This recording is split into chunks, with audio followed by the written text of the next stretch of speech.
Hey, what's up, everyone? This is me, Dre. Oh, here in America, when black people are killed by the police, you now have the movement, the Black Lives Matter movement.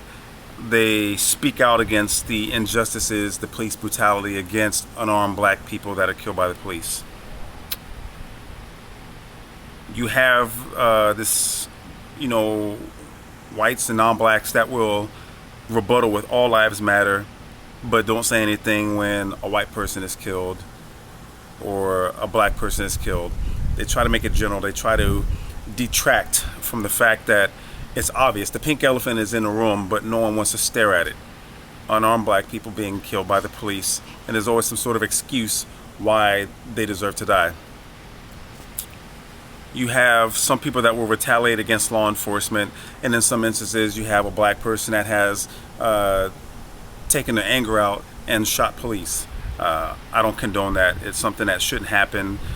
Not all cops are bad, but then again, not all good cops are speaking out against the bad cops that are out there. All the same, you have the likes of Sheriff David Clarke and a lot of these anti-Black Matter Lives movement individuals who will speak out. So now you have this Blue Lives Matter segment of America that stands in support of law enforcement when one of our public servants has fallen. But recently, twice this month, cops have been attacked. Earlier this month, around October 8th, October 9th, shooter John Felix in Palm Springs, California, shoots and kills 2 cops, injures a third. No one said anything. No outcry by David Clarke. No screams for Blue Lives Matter. Nothing is said. The story is relatively quiet in the media. In the general area, what happened in Palm Springs, yes, it garnered some attention. I read about it on CNN, but didn't really act upon it. And of course, Google News and other outlets did speak about it.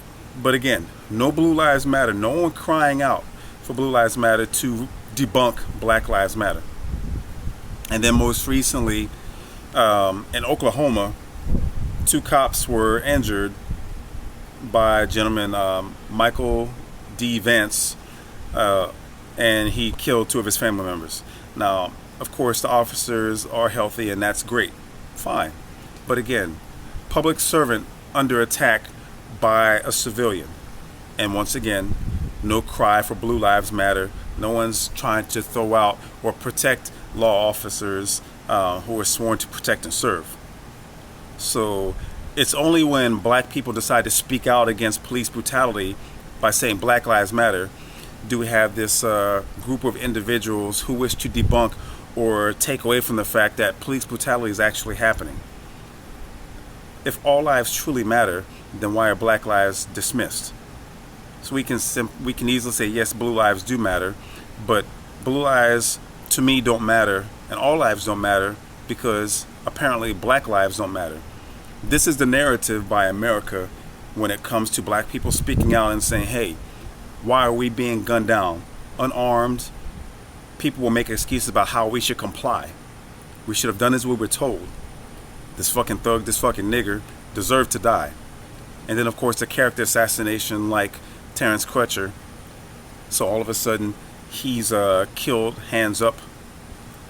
And then all of a sudden the news media comes out a few weeks later saying that he had narcotics in his bloodstream. But it doesn't change the fact that you see this man with his hands in the air and a cop shoots him. So Black Lives Matter stands for the justice that black people deserve but are not getting. But when a cop is gunned down, the narrative of Blue Lives Matter only comes into play as an effort to tell black people to shut the fuck up about black lives meaning something.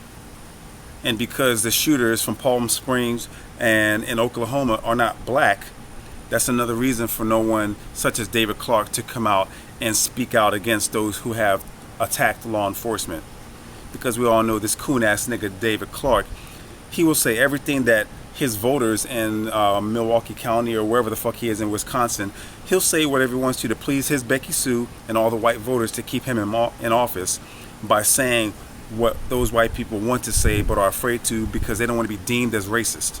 So when David Clarke says these black people are savages for protesting, the rioting, they belong in the jungle, send them back to Africa, Black Lives Matter is this divisive hate group, he won't say anything about anyone now, especially because cops are being attacked, because it doesn't fit his narrative.